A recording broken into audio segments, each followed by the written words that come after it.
I can get a little bit of participation, thank you for that.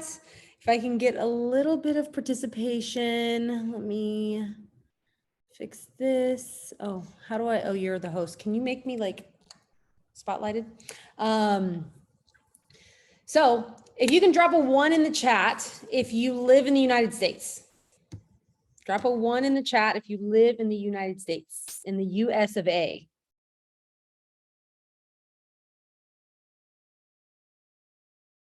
I had a feeling most of you were going to say that, but sometimes we do have people on here from other countries. And the reason that I'm saying that is because what I'm going to be talking about today, as far as the nutrition goes, it really has more to do with the nutrition status in the United States than it does in other countries. So that being said, on a scale of 1 to 10, rate your nutrition level, with 1 being you eat nothing but trash and fried foods and sugar and you don't know what a vegetable looks like, and with 10 being that you eat all the fruits and all the vegetables and you only drink water and you only drink soda. I'm not judging anyone here, okay? That's not the point of this. I just want to know who I'm talking to. And what I'm sharing here is going to be maybe eye-opening for some of you, maybe some things that you already were aware of, maybe things that you know a little bit of, but you don't know like in depth. And that's the reason, honestly, that I even wanted to do this topic. Also, because this is what, when polled, was the #1 answer.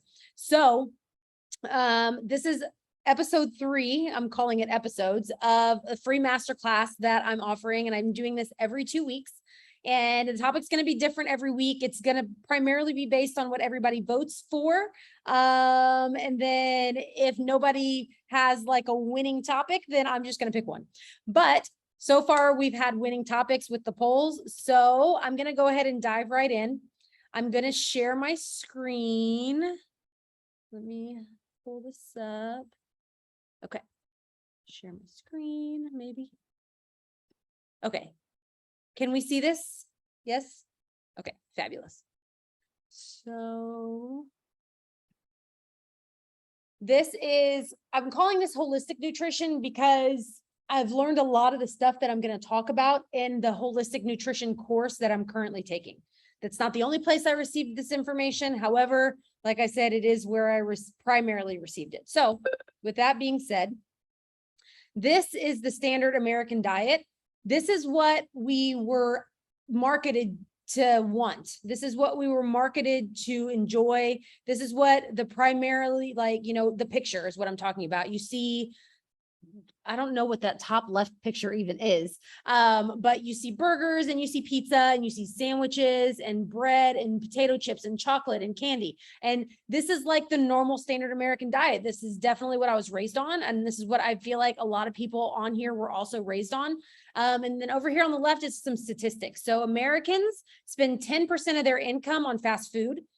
Processed foods make up 70%. That one was like, not a shocker for me, but it was a little surprising. 70% of the United States diet, processed foods. Average American consumes 130 pounds of sugar a year. That's one person consuming 130 pounds of sugar a year. In the early 2000s, which is when I went to high school, 60% of all middle schools and high schools sold soft drinks in vending machines. And I say that because the reason I pointed out when I went to high school is because my high school definitely had a vending machine that I used to get Mountain Dew out of every single day, multiple Mountain Dews, by the way. And for the record, a Mountain Dew has 56 grams of sugar in it. More than 1 out of every 3 US adults are obese, which is as a direct result of everything I just said. And food today has 1/3 of the nutritional value it did 50 plus years ago. So that's because of the way that they manufacture food. It's because of the way that a lot of it's created in labs. It's because of the way that they split the seeds. And I don't know if you know this, but they make seedless stuff now. They make seedless cucumbers and seedless watermelon and People are like, ooh, how convenient. There's no seeds, but that's not a good thing for it to be seedless. It removes the nutritional value, and it's supposed to have a seed on the inside of it so that it can grow more, which is how food used to be created before the manufacturing process. So this was my former diet as a, whoa, go back. No, as a child, as a teenager, and as a young adult. This is not the only thing that I ate, but it is the majority of what I ate. Sausage gravy and Pillsbury biscuits. Pillsbury, I point out because they're actually one of the worst brands of biscuits as far as health goes.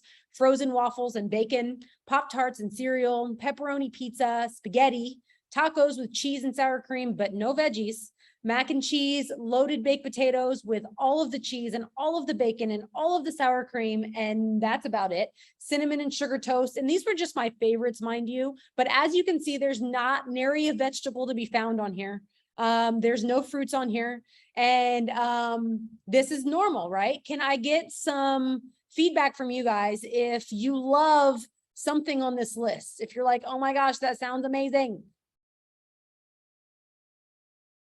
Let me see here. All of it. Cocktail wieners. Thank you, Cindy. Lots of cheese. Grew up in Wisconsin. That's your diet. Yes. Pop-Tarts. Oh my God, I miss Pop-Tarts. I'm not going to lie. Okay. So love it. Thank you for the feedback. Okay. So these are foods that I didn't start eating until I was 34. All of these items, every item listed here, I did not even, some of it I had never even heard of. Zucchini, broccoli, peppers. I'm not going to read it to you, but you can see we've got all the veggies up top. We've got some grains. Some of you might not know what these are. I didn't know what they were either. Like, for example, buckwheat and millet and amaranth and teff. Like, what is that, right? If you've never heard of this, if that diet I just showed you on the previous slide is your diet, then you probably have never heard of these foods. Black beans, white beans, kidney beans, chickpeas, lentils. And then these are, I always used to say, drop something in the chat, a 1 in the chat if you are on a little bit less healthy side, but you eat fruit. So you're like, but I eat fruit though, right? That's what I used to say. But I eat fruit. I'm healthy. I eat fruit. And these were the fruits that I didn't eat, which were some of the most nutritional, by the way. So my state of health before I switched gears, before I learned this information, before I changed my pattern was I had a hard time losing weight, even though I was regularly exercising. And by regularly, I mean 5 times a week. I had colds and flus 5 times a year or more, which I took NyQuil and Mucinex for. And we're not even going to talk about the medicine thing, but I'm just letting you guys know, because some of you that follow me now think that, oh, she's always been like that. No, she has not always been like that at all. Stomach viruses, nausea was common all the time. I always had Alka-Seltzer and Pepto-Bismol in my cabinets. I took it regularly. I used to drink cough syrup and Pepto-Bismol straight from the bottle. I had frequent headaches, at least weekly or maybe every other week. I always had a stock of ibuprofen and Tylenol. I had irregular sleep patterns, and to mitigate that, I took Tylenol PM and melatonin. And I had frequent anxiety that I managed with daily cannabis use, which I'm not knocking anybody for any of this if this looks exactly like you, right? I am just telling you where I started so that I can show you where I am now, and you can just see the difference. That's the only reason I'm even sharing all of that. So in 2020, my birthday is December 26th. I went to Tulum for my birthday. It was a beautiful trip. I did not get to enjoy it very much. And the reason that I did not get to enjoy it very much is because I was very, very ill during this entire trip. Prior to the trip, I had cut out dairy, I had cut out red meat, and I had cut out pork, but I still wasn't eating vegetables. I wasn't eating healthy grains. I wasn't taking any supplements to supplement what I had removed, because even though some of those things that I was cutting out weren't necessarily the best things for me, they still have nutritional value on some level, and I had removed all of that nutritional value. I had no guidance when I changed over and started to try to live into my healthier self.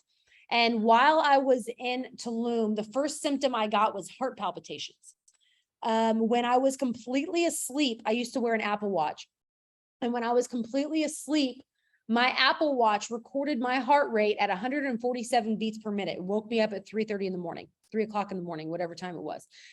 Just in case you don't know, your resting heart rate is supposed to be like 60 or 70, not 147 beats per minute. That 147 beats per minute should be like if I'm walking really fast or maybe a light jog at the age that I was at the time. So that's bad. And it was scary because I could feel my heart palpitating. If you've ever had heart palpitations, you know what I'm talking about. I was coughing up a brown sticky residue. I had recently quit smoking weed as well at that time. So I was coughing up all the stuff that had been in my lungs for the last 20 years of my life. My hands were tingling, my feet, my face were tingling. If you've ever sat on your feet for a long period of time and your foot falls asleep, that tingling feeling, I had that, but for no reason. It went all the way up, both my arms to my elbows, my whole face, my neck and chest were tingling. And because of all of these symptoms, my anxiety was through the roof. Even in this picture, sitting here with this pretty little smile on my face and loving this gorgeous beach behind me, I was definitely feeling these symptoms and trying to just push through. When I got home, we were there for 7 days. When I got home, these continued, but then I got heartburn, and I had never had heartburn before. So I didn't know that it hurt so bad, but holy moly, does heartburn hurt. So I felt like there was a fire going on inside my chest. I had acid reflux, and it was so bad that I couldn't even drink water without throwing up. Now, see here, it says 2020. Okay. So most people, when they experience this, they're like, I got to go to the ER, right? Which is a thought I had, but they weren't going to let Luke go in with me. Luke's my husband, if you don't know. They weren't going to let my husband go in with me, and they were going to make me cover my face. And with my anxiety, that wasn't going to work for me because I live in Florida where that wasn't really a thing. Okay. Which is not my point, except for the fact that I just couldn't muster the energy, the courage, if you will, to go in to this hospital. I was like, I'm not doing it. And a friend of mine had recommended to me a holistic doctor. So I called her, and it was December 29th when I called her, and they were like, well, we're a private practice and we don't open till January 5th after tomorrow, but we don't have any availability tomorrow. Can you wait until then? And I was like, yeah, I can wait until then. Anxiety increase. So I contacted Doctor on Demand, which is an app you can get if you don't know. You can FaceTime a doctor. And I was like, look, this is what's happening to me. I told him all my symptoms. I need you to tell me how I can keep food down for the next 7 days so that I can go to this doctor's appointment. I don't want you to prescribe me a pill. I don't want you to give me a medication. I want you to tell me how I can eat. And they were like, eat small amounts of these foods for every 2 hours for the next 7 days. And I did. And I was able to keep food down. During this time, I switched the slide a little early. During this time, I lost almost 20 pounds in 2 weeks because my body was freaking out. So when I went to this holistic doctor, I thought, clearly I'm dying, right? Obviously something's wrong with me and it's serious. So I go to this holistic doctor. She gives me a food list, which is where all those foods that I just listed appeared, where you may have been like, what are those? What is that? That's what I said. She gives me this list. She's like, only eat these foods. And I was like, I don't know what these foods even are. And she was like, well, okay, but that's fine. I understand, but only eat these foods. She provided me with organic whole food supplements, which, by the way, I highly, highly, highly recommend that all people supplement their nutrition, regardless what you're eating, with food supplements, not vitamins, food supplements. So I bought my Kangen machine. I began drinking a gallon a day, cooking with Kangen, replacing all my toxic household products. And since then, I think I've been sick one time, and it was only for a few days. And it was COVID, by the way, for those of you wondering. So I don't have anxiety anymore. I don't get headaches anymore. My digestion is regular. By the way, I didn't even mention this. I used to go to the bathroom, number 2, like every 2 or 3 days, sometimes every 4 days. That's not normal. It should be a daily thing. And that is now where I'm at. My sleep patterns are phenomenal. It feels like a totally different version of myself. So let's talk about what's making us sick as a population in the first place. Number 1, we have trapped stress caused by negative thoughts and negative emotions. That's probably the number one cause of sickness in the US, in society, in life in general. We have trapped stress caused by negative thoughts and emotions. Now, like I said, this is the third episode of this masterclass, and I actually just finished uploading the first 2 episodes of this masterclass onto my YouTube channel. If we can get that in the chat, I would appreciate it. If you guys want to hop on over to my YouTube channel, it's brand new. I don't have any subscribers. If you would like to subscribe, I talked about trapped stress and negative thoughts and emotions on the last call. Okay. So number 2, we have excessive toxins in our bodies. We're going to talk a little bit about that today, but I also talked about it on the first episode of the masterclass, where we talked about removing toxins from your home. Number 3, which is going to be our main thing, is we are nutritionally deficient. The nutrients that we used to get, that people used to get 50 years ago, and really it was like 70 years ago, because it was back in the 1950s. Those are not, there's like 1/3, like I said on the first slide, of those nutrients in the same food that we're eating today. And then number 4, we're overly exposed to electromagnetic radiation. We're not going to talk about that at all today, but we will be talking about it on a future call. So that's why we're sick. So this is what we do about it. These are cooking oils that you want to avoid. This is meaning don't buy it to cook with it. And also look at the foods that you're buying and see what oils they are cooked with. Vegetable oil is not made with vegetables at all. It contributes to inflammation. Sunflower oil releases, if you cook with sunflower oil above 356 degrees, it releases potentially toxic compounds into your food. Safflower oil is also linked to inflammation, and it's highly processed, and it's one of the number 1 oils in potato chips. Palm oil is high in saturated fat, and it's destructive to tropical forests because they are destroying the forest in order to be able to harvest it. Hopefully everybody here cares about the forest, because that is the source of the air we breathe, or part of it. Soybean oil and soybeans, even though we're not talking about beans right now, but soybean anything, no. All soybeans in the United States are genetically modified, and we're going to talk about genetically modified foods coming soon, right? But it messes with your metabolism, makes it harder for you to be able to digest your food, and it may actually be one of the leading causes of obesity. Cottonseed oil is high in saturated fat, and because in cotton farms they use excessive pesticides, there's also excessive pesticides in the oil that they harvest from the cottonseed. Corn oil is linked to high blood pressure, diabetes, and high blood sugar. I couldn't read my own writing. Diabetes and high blood pressure. And then canola oil is like the number 1 no. Actually, these are all just bad. I don't think any one of them are number 1. I could say that about all of them, but canola oil, don't use it, don't buy it, don't eat anything that has canola oil in it. Why? Because it attacks the cells in your body that are already healthy. It's linked to ADHD, memory loss, anxiety, and depression. And there's more. I just didn't have enough to fit in that little box that it actually is linked to. There's more health issues besides that. It's a lot, and it's not good. So, okay, well, that's all the oils, right? No, these are the good ones, right? These are healthy.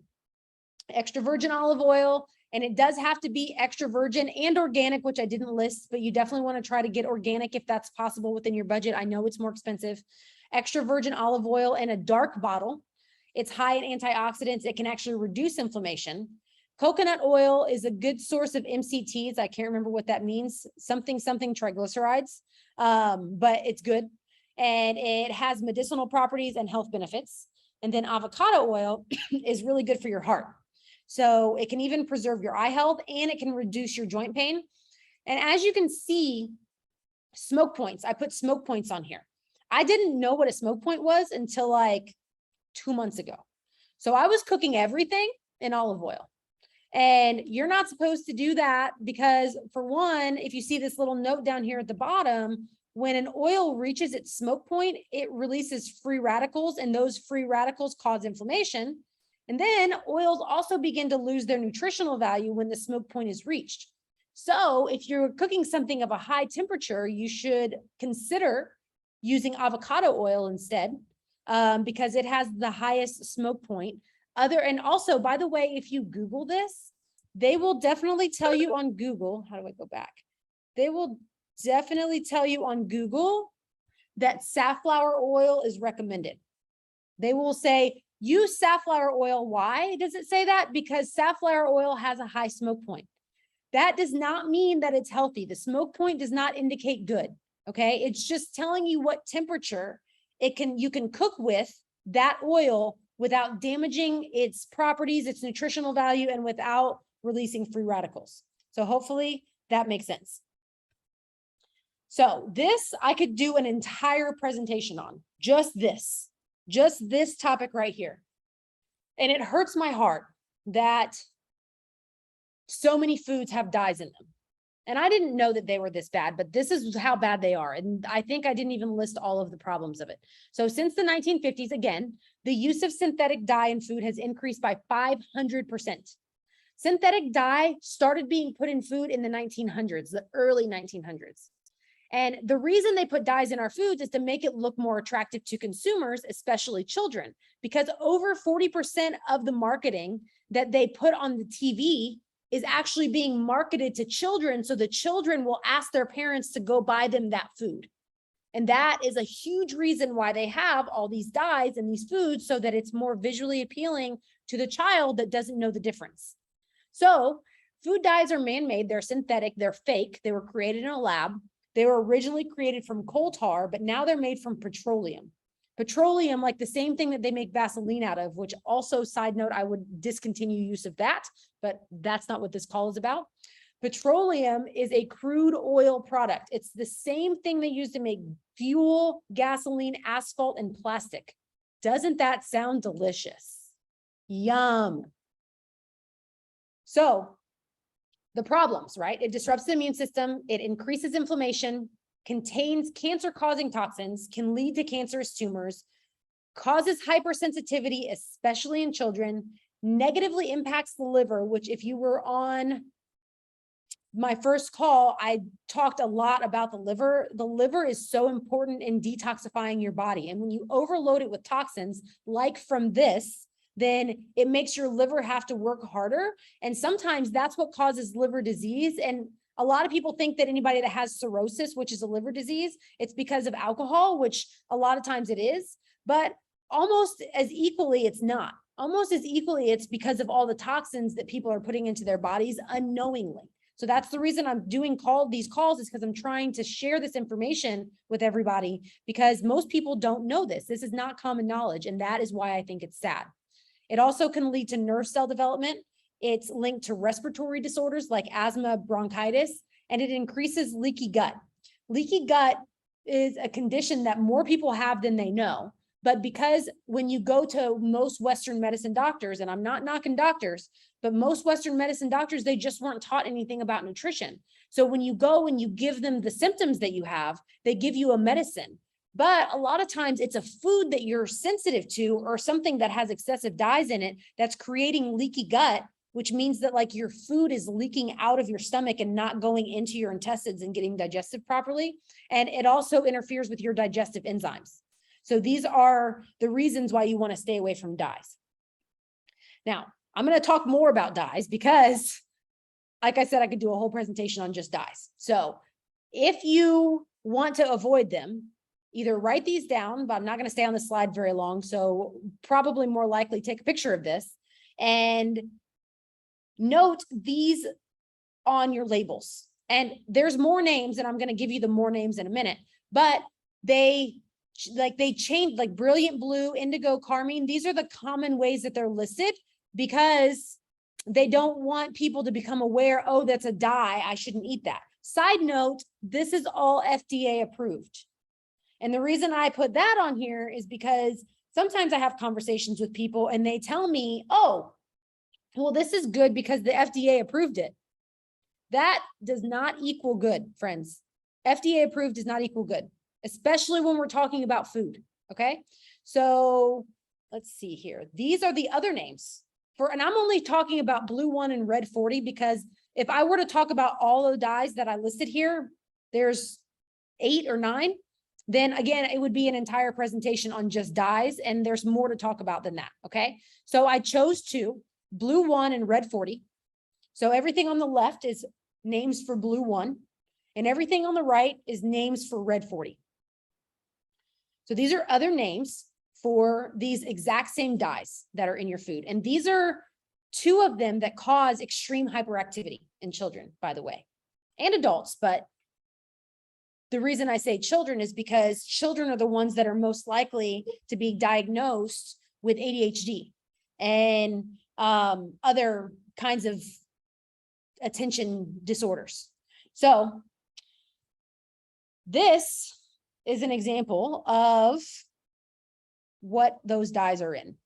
Now let's really look at this for a second, okay? I think M&Ms might have been an obvious one. We've got Gatorade, we're just looking at blue 1, Lucky Charms, Gushers, icing on cupcakes. Can we talk about the fact that it's in children's medication? Can we talk about the fact that it's in dandruff shampoo, which is being absorbed through your skin? Blue maple syrup, chapstick. So it's not even just food that they're putting these dyes in. Isn't that interesting? Then we have our red 40, Hamburger Helper, which was a staple in my house growing up, by the way. Mott's strawberry applesauce, Hershey syrup, Trix, Fruity Pebbles, all those Lucky Charms, which by the way used to be my favorite cereal, Twizzlers. A lot of cereals have dyes in them. Now down here at the bottom corner, if you guys want to learn more about this specifically, there's a girl on Instagram, the Natural Minded Mama. I tagged her here. I did use these. She created these slides and I did take them off of her page. So I wanted to make sure to point that out so that you could definitely follow her if you're not following her already. And you can decide if you want to kind of ingest more of this information. So let's see here. Now, what do you do about it? Well, 1, start reading labels. Read them carefully. Not all products with food dyes are brightly colored. They sometimes put food dyes in stuff that you can't obviously tell has food dye in it, right? So that last one I just showed you, most of those are kind of obvious because they're brightly colored, right? Those colors in those products that I just showed you, they don't occur in nature. Nature doesn't create those bright colors. Plants, there's no plants that are blue like that. But also avoid any ingredient that contains a number. Get real organic fruit and vegetables and try to stay away from preserved, dried, or prepackaged, because even preserved, dried, and prepackaged fruit has dye in it. So the fruit's great, but then they add dye to it. Reduce or stop consuming processed food altogether. Now, let me just preface that last comment with, I get it that it's an extremely huge challenge to just stop and change your whole lifestyle around. And I'm not even telling anybody on this call to do that. All I'm doing is to try to share the information with you to let you know so that you can be better educated, so that you can make small changes here and there, which is how I started, and then maybe eventually transition completely, or just make smarter choices. Just be a little bit healthier. Teach your kids about the importance of food ingredients and share with them what you learn as you learn.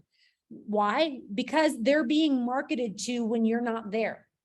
They're buying stuff when you're not around. Even if you don't put it in your house, if they get an advertisement for it on their social media or on TV, if they watch TV and they're with their friends' parents, they're going to buy it. Or they're not young anymore, they're teenagers and they are hanging out with their friends, or they have cars and they're driving, or whatever they're doing, they're going to go buy this stuff themselves. So product brands to look for, which if you want to look at this more in depth, that Natural Minded Mama I just suggested, this is on her slide too. But Genexa is a cold medicine that doesn't have dye in it. Attitude is a body wash that doesn't have dye in it. Color Kitchen and Color Garden are food dyes that don't have food dye in them. So you can use them for like coloring icing. You can use them for making Easter eggs. So you don't have to give up these practices just because of the fact that the stuff that they used to put in it, or that they put in most of it, is toxic. Earthly, Risewell, Himalaya, Primarily Pure, those are foods. And then, or those are other products that are non-food, like toothpaste. And I don't remember what each of them are. And then food and snack brands to look for: Solely, Bear, Hint, Yum Earth, Unreal, Lovebird, and DIY.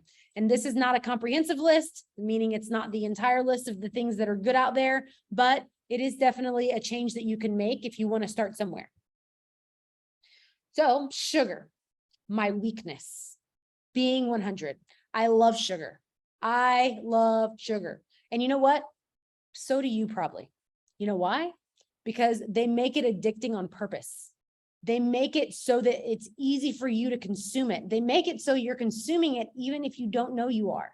It's in your ketchup. It's in your bread. It's definitely in your barbecue sauce. It's in your crackers. It's in so many things that, and it's disguised and you don't know it's in there.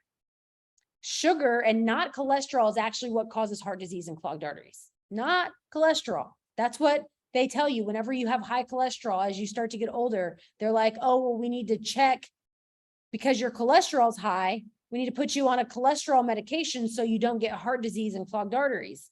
But do they ask you how much sugar you're eating? Because that's what's actually causing that. That's where it comes from. In any form, when I read this, I was shocked. In any form, meaning whether it's artificial sweeteners or it's pure sugar, sugar suppresses or disables your immune system for 4 hours. So I don't eat sugar anymore. And it's not like I never eat it. Okay. It's not like I'm a perfect human and I am to a T always doing exactly what I'm supposed to, because let's be honest, that's not a real thing. Maybe it is for some people, but I'm being honest here. And I do still eat sugar. When I do eat it, I want more of it.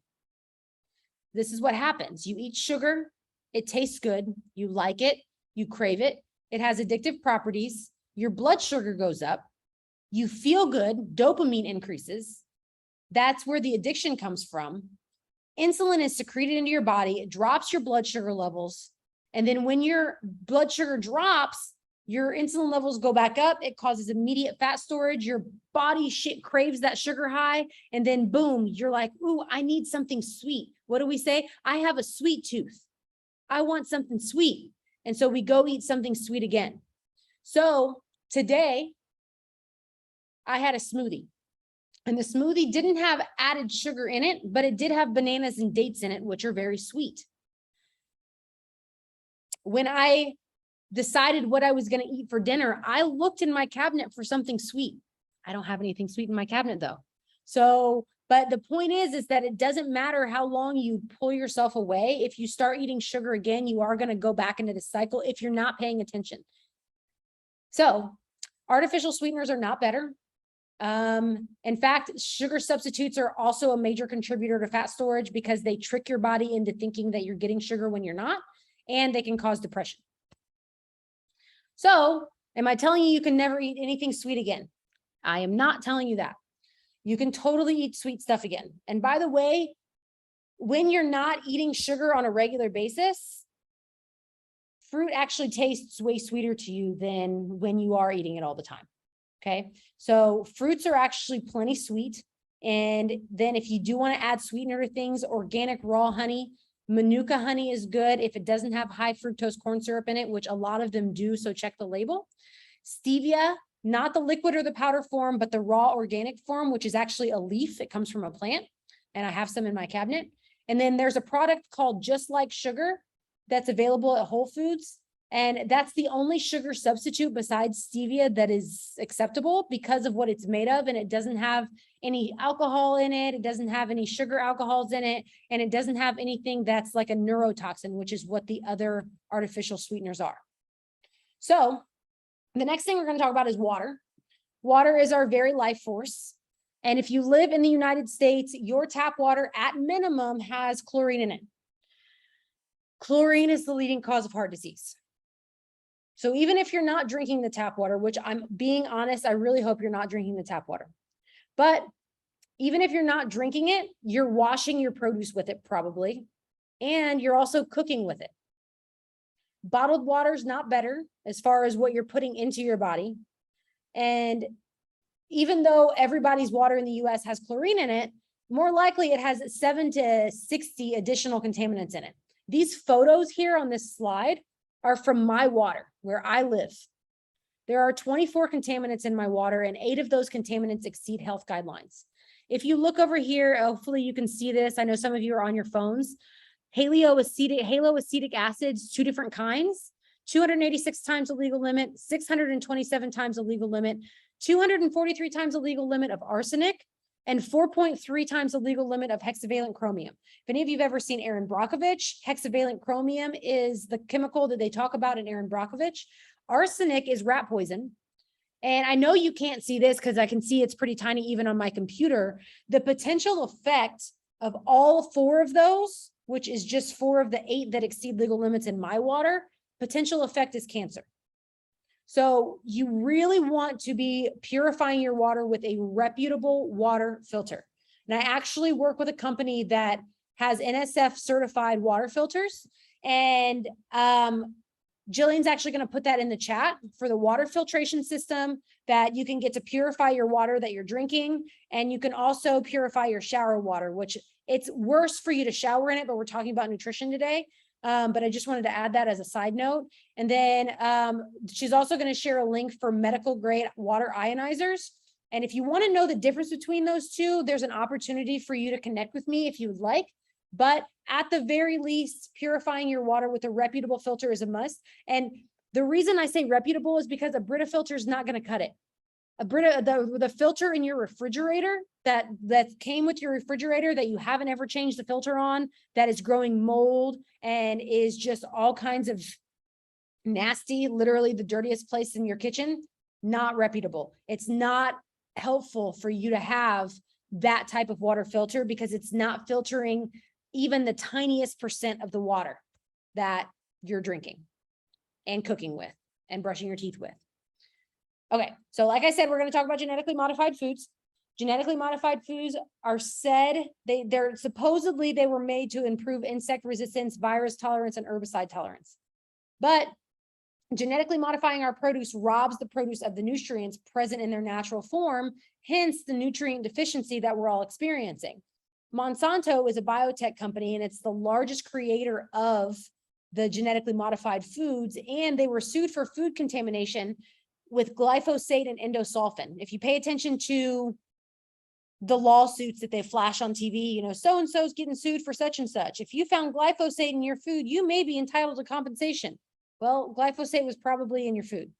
GMOs may cause accelerated aging, issue regulating insulin, which leads to diabetic issues, enzyme mutation, which interferes with your digestive system, infertility, gastrointestinal problems, food allergies, and autoimmune diseases. And there are like 60 autoimmune diseases, by the way. So this is another one that you definitely want to screenshot. Some of these were already listed in the previous slide, but these are ingredients that you want to avoid. This first column is all sugar. Dextrose, maltose, corn syrup or any syrup, glucose, fructose, maltodextrin, cane juice, aspartame, molasses, caramel, barley malt, sucanat, ethanol, maltol, all sugar. The next 2 columns, those are all genetically modified foods. Monosodium glutamate, MSG, I mean, they're all, you want to avoid them all. But this one is what makes food addicting. Monosodium glutamate is the ingredient that makes food addicting. Side note, it's in Pringles. And it's in a lot of other stuff too, but I didn't know it was in Pringles until I ate that as a healthier option because airports have awful options when it comes to food. And I was like, ooh, I'll just eat Pringles because there was literally nothing else at this tiny little airport. And after I ate the little mini container, I looked at the ingredients after, and I was like, oh, good, there's MSG in this. That's why Bet You Can't Eat Just One. Or once you pop, you can't stop is the actual slogan for that one. Sorry. They know that what they're saying is true. Okay, got milk. Dairy is something that causes a lot of inflammation in our bodies. And the reason it causes inflammation in our bodies is because it's extremely acid forming and it's difficult to for our bodies to digest it. So in the United States, the reason that this is a thing is because the cows that they get the milk from are pumped with growth hormones and antibiotics in factory farming, and they contribute to obesity beginning in childhood. All of the nutrients are stripped away from dairy products and homogenization and pasteurization processes. So whenever you look at the milk that you're buying, it says homogenized and pasteurized on the carton. It says it, but we don't know what that means. What it means is that it's heated at insanely high temperatures, which is what strips it from all of its healing properties and all of the nutrients that it would have had, because milk was good for you when we had milkmen, which I wasn't around for that, but maybe some of you know what I'm talking about. And when they heat the milk up to this high temperature, it takes everything out, like I said, but they have to do that because of how contaminated it is with antibiotics and how contaminated it is with all the hormones that they're giving the cows. So if we had access to grass-fed cows and goats who were not given antibiotics or growth hormones, and they were pasture raised, and we could get fresh milk delivered to us from them, and our cheeses and yogurts and creams could be made without homogenizing and pasteurizing, then dairy would be good for us. But since none of that is true, it is not good for you. And it leads to actually respiratory issues as well, which I didn't even list here. Headaches and so much inflammation. I actually have a really good friend who I don't think is on here right now, but she cut dairy out and lost like 15 pounds because she had so much inflammation in her body. She had no idea. So you can actually make your own cashew milk. You can buy it too, but it does have extra ingredients that were listed a couple slides ago. So you can make your own cashew milk, and all you need is cashews, water, dates, and sea salt. So this is the ingredients. These are the instructions. You soak them overnight, you drain them and rinse them thoroughly. You put them in a blender. You start low, then work your way up higher. And then boom, you have cashew milk. It lasts for about 4 days. So if you're not going to drink it that fast, then make half the recipe. So the next thing that we want to do is we want to address nutritional deficiencies. And the way that we do that is by eating organic produce, buying a juicer. If you don't already have a juicer, then I recommend buying one. And the reason that I recommend that is because you have to eat more of those fruits and veggies that I listed previously in order to be able to get the same nutritional value from them that you got from them 50, 70 years ago. So when you juice them, it makes it easier for you to be able to get those nutrients from them. And then in addition to also consuming them by eating them, get natural sunlight. So sitting in the sun for 15 minutes a day is going to boost your vitamin D levels. Drinking superfood juices, noni, mangosteen, aloe, goji, and acai increases so many properties, health properties on the inside of your body. Taking whole food supplements. These are the whole food supplements that I take. And I think I have a link for that too. I'm not sure if I sent it over. But if I did send it over, Jillian, if you could put the link for the whole food supplements in the chat so that people. Is that Crystal? Sorry, which link is that? It's the whole food supplements. Did I send you that? No, no, you did not. No, I did not. Okay, well, never mind. Just message me if you would like that. I do have a link for that as well. Eat raw organic honey and bee pollen, drink Kangen water or at least purified water, not bottled water. Take digestive enzymes to help your digestive system do its thing, and then eat healthy snacks. And those are a little bit challenging to find, but you can find them if you look. And if you have questions about that, I am available to have a conversation about that. Now, this right here is what freaking destroyed me whenever I first started seeing my holistic doctor. Number one, never use the microwave again. For those of you that eat everything from the microwave like I used to, that stung a little. Why don't you want to use the microwave? The microwave is literally putting waves, electromagnetic waves into your food, removing it of all nutritional value. And in some cases, making the food that you nuked in the microwave cancer causing. So you definitely don't want to use a microwave. It's not as convenient. I get it, but it's not, once you get used to it, it actually is kind of simple to use the stovetop and use the oven and, you know, just transition a little bit. It's just a mindset shift.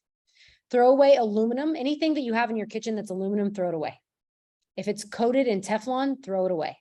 Those are all leaching those chemicals into everything that you cook. Use glass, stainless steel, copper, or ceramic instead. Don't wash your produce in chlorinated water. Make sure your filter is NSF certified. Don't eat anything that comes in a package. Avoid dairy. If you're going to eat meat, eat only grass-fed, organic, pasture-raised eggs and meat, and eliminate pork. Only eat fresh caught organic fish, no shellfish, so no lobster, no shrimp, no clams, nothing that's a bottom feeder. Eat 70 to 80% plant-based if possible. Minimize or eliminate sugar. Use only the cooking oils that were suggested on this call. Don't drink toxic water. Say no to fast food and cook at home more than you eat at restaurants. Again, if you're doing all of that, using the microwave, all your stuff's aluminum, you're already washing your produce in chlorinated water, you eat everything that comes in a package, you love milk, you eat all the pork and all the red meat, and you don't even like fish, you don't like vegetables, you love sugar. If that sounds impossible to you, then just pick one and start with that, and then see how that works for a while, and then pick another one and start with that. And really what's the most important thing is, how do you feel? How do you feel? That's what's the most important thing. And then eat more foods like this. This is kind of exactly off of my list from my holistic doctor. Everything that she tells me to eat. And if you don't like any of this, I get it, because I used to hate every single thing on here too. Like I said in the beginning of this call, I used to not like what I did with this slide was actually copied the things I didn't eat until I was 34 and added things to it. That's what I did. So there's an oil called Omega Balance Oil. It's 369 oil. That's recommended to add to meals to help you get your omega-3s, omega-6s, and omega-9s, but you cannot heat it up. You cannot cook with it. It's meant to make salad dressing with, or meant to like put over top of a salad, or to put over top of the meal after you've cooked it. And it helps you get the 369 oil. So these are things that you want to try to incorporate more of. And if you don't like any of this, then pick one on the list and see if you can figure out how to cook it to where it tastes good, because I promise you, it does taste good if you just learn how to cook it. And if this was a lot, and if this sounds like a challenge, and if this is, first of all, if this is something that you're not interested in doing, then that's totally your prerogative, right? But I'm sharing this information with you to give you the information that I learned and that made me change the way that I feel and the way that just my overall health is and being elevated. So I do offer virtual health coaching sessions, and it's designed to help support you on your overall physical well-being, to make it a little bite-sized pieces that you can actually digest, pun intended, while you go down this journey. If you need guidance, I do not recommend that you go from my former self to my current self in terms of the way my nutrition and lifestyle used to be then and the way my nutrition and lifestyle is now. I don't recommend you do that without guidance, because I didn't actually mention this, but it is extremely true. The reason I got sick, that story about me in Tulum, was because I did this without guidance. It's because I had absolutely no idea what I was doing. It's because I didn't know anything about the nutrients that my body was lacking. And it's because I didn't know how to eat healthy at all. And I tried to just Google it and figure it out on my own, and it made me sick. And I know that that probably doesn't spark your interest in doing this, but it's for that reason that I'm studying holistic nutrition now, and will soon be a certified holistic health practitioner, so that I can help people. Because also, a side note, no two bodies are alike. There's 15 people still on this call, and of all 15 of you, you can't all eat the same diet and have the same results. We are genetically predisposed to certain things. Our bodies react differently to different things. Some people might be able to consume dairy and it doesn't bother them, and it doesn't cause them inflammation, and they don't have any issues with it, and they don't have weight loss issues. Some people might be reactive to broccoli. Some people might have challenges when they try to consume vegetables, or when they try to eat things that they're not used to consuming. And so it's important that you have guidance when you do this, because you want to make sure that you are able to step into that realm and that it feels good for you, not that it causes more issues or pain or frustration. So I evaluate your struggle, especially if you already have health issues. And then I examine the environment that you live in, the daily habits that you have, including your nutrition choices. And then I'll give you some recommendations, but I'm also going to ask you to track what it is that you eat every day so that we can see what kind of food sensitivities that you have, and you can eliminate the things that are not good for you, and you can add things that are good for you within reason to where it doesn't feel overwhelming and all the things. And if you also want to know more about healthier water, if you want to purify it or if you want to ionize it, then I do again have information on Kangen machines and information on water purifiers. And you can schedule a water consultation, which is complimentary with me, and we can actually do one-on-one sessions where I can show you what's even in your water, because your water is going to look different than mine. And then I can show you the difference between a purifier and an ionizer, what the properties are, what the benefits are, what pricing looks like, how that fits in your budget, and all the things. And you can decide what works best for you and your family in order to be able to live just a little bit of a healthier lifestyle. And if you change nothing else, if you don't do anything different with your nutrition, if you change nothing else, the water that you're drinking is the number one thing that you can change to start living a little bit of a healthier life. And then that might actually motivate you to take the next step, and then the next step, and then the next step. So that is all I have for you guys. If you have any questions, I do have like 5 minutes. If anybody has any questions, you can feel free to type it in the chat now. And if there are no questions, then we will go ahead and log off. But I do appreciate you all for staying here. I appreciate you listening. I hope you learned something. Hope this information was valuable to you. Crystal, there were some questions earlier in the chat. Let me get those to you so that. Okay, tell me. Those. Let's see. How do you find a good holistic doctor? So there's actually a website that you can look it up on to see if there's a holistic doctor in your area. And if there's not a holistic doctor in your area, then my holistic doctor actually sees people virtually, and she can diagnose you via Zoom. And and by diagnose, she's not going to say this is what's wrong with you. She's going to figure out what imbalances that you have. And then she's going to recommend food supplements and a nutrition plan. And then Shelby asked here, what about monk fruit? Monk fruit's good as long as it's not white powdered monk fruit, because that's bleached and it's synthetic, or it's not synthetic, but it's refined and it's bleached. So if you can get like monk fruit that's not like the white powder version, I think they have a liquid form. That's good. I've never heard of swerve sugar, so I'll have to look that up if I'm being completely honest. And then you said there was more than one question, Jillian? No, that was the only one. Okay.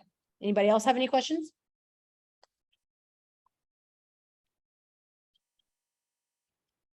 Going once, going twice?